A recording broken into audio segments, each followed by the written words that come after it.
Otfrid Preußler. Plėšikas Hotzenplocas. 17 dalis. Burtininko Cvakelmano galas. Kad tamsoje geriau matytų, didysis burtininkas Petrozilijus Cvakelmanas užsidėjo naktinius akinius. Tada užbėgo į pilies bokštą, atsisėdo ant savo burtų chalato ir nušvilpė. Tačiau, kad ir kaip įdėmiai dairėsi, kad ir kiek lakstė, Kaspariuko jam nepavyko aptikti. Mat tuo tarpu virš aukštosios viržynės patekėjo mėnulis. Ir to jau pat po senosios pušies šaknimis sidabru sutvisko fėjų žolė. Kaspariukas greitai nusiskynė jos kuokštą.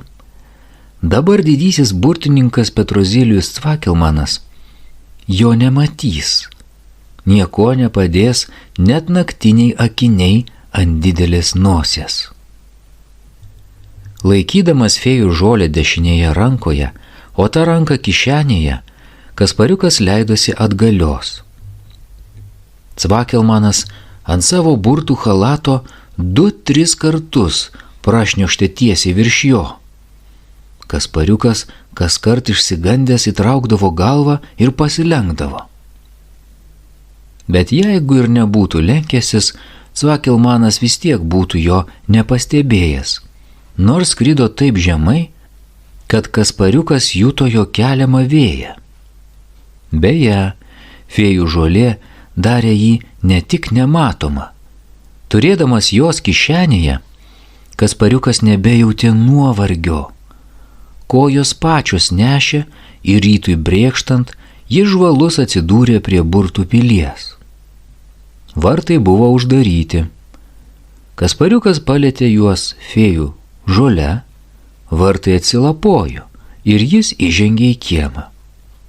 Bet kaip tik tą akimirką oras virš jo galvos suūžė, sušniokštė ir pakėlęs į viršų akis, jis pamatė, kad Cvakelmanas nusileido ant pilies bokšto.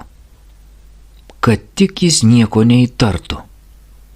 Tačiau didysis burtininkas Petrozilijus Cvakelmanas žinoma pastebėjo, kad jo burtų pilies vartai prieš kelias akimirkas atsidarė ir vėl užsidarė. Oho, sušuko jis, po 100 uodeguotų velnių. Ką tai reiškia? Kažkas nematomas prasigavo į mano pilį. Kasgi jis toks? Ir kaip tegu pats šėtonas ir jo bobutė jį rauna, jam tai pavyko? Petrozilijus Cvakelmanas spraktelėjo pirštais ir jo rankoje atsirado burtų lazdelė. Kad ir kas jis būtų, sušuko burtininkas piktai, aš jį vis tiek surasiu ir baisiai nubausiu už tokį įžūlumą. Prisiekiu pragaro liepsna, jo katilais ir siera. Šokdamas iškart per 3 laiptus, didysis burtininkas įvijais laiptais leidosi į 1. aukštą, o Kaspariukas jau pribėgo rūsį ir tamsiu koridoriumi nuskubėjo prie kūmutės šulinio. Šį kartą jis neturėjo žibinto, tačiau galėjo ir be jo apsieiti, nes jį atstojo fėjų žolė. Tamsoje jis dabar matė kaip katė. 1, 2 ir pagaliau 3 durys. Čia aš atnešiau. Sakyk, ką man dabar daryti? Kaspariukas atsigulė ant grindų ir atkišo šulinyje tūnančiai kūmutei dešinę ranką su fėjų žolės kuokštu. Duokš kitą ranką, sukvarksėjo kūmutė. Pirma padėk man išsikrapštyti iš vandens. Už durų koridoriuje pasigirdo garsus piktas burtininko Cvakelmano balsas. Jis pastebėjo, kad rūsio durys atviros. Ir jam kilo baisus įtarimas. Keikdamas ir burnodamas jis bildėjo laiptai žemyn, po akimirkos kitos bus čia. Greičiau, sušuko kūmutė. Kaspariukas nutvėrė ją kairę ranką ir pasitupdė šalia ant grindų. Cvakelmanas buvo jų visai čia pat. Jis taip šaukė ir plūdosi, kad net skliautai drebėjo. Paliesk mane fėjų žole, sušuko kūmutė, greičiau. Kaspariukas paklausė. Ta pačią akimirką pro paskutinės duris įsiveržė didysis piktasis burtininkas Petrozilijus Cvakelmanas. Bet staiga jis nustėro ir nutilo. Ir Kaspariukas išsigando. Bet ne piktąjį burtininką išvydęs.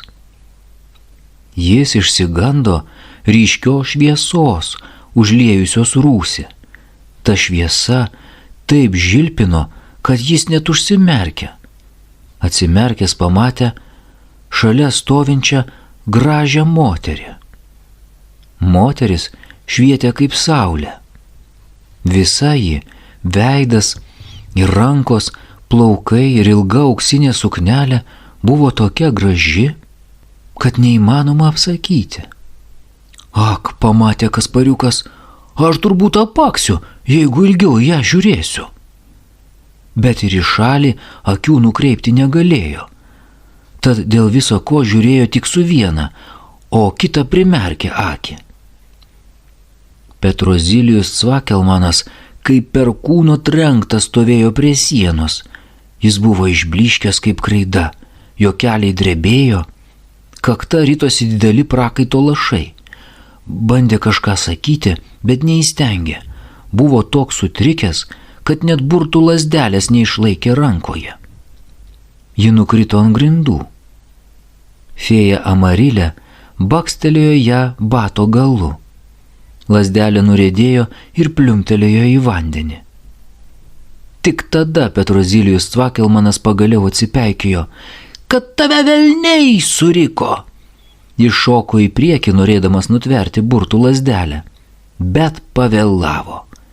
Jo pirštai sugrebė orą, jis suklupo, persivertė per galvą ir nespėjus fėjai Amariliai su Kaspariuku jo sulaikyti, nėrė į gelmę. Paskutinis šiurpus klyksmas ir bedugnė prarijo burtininką.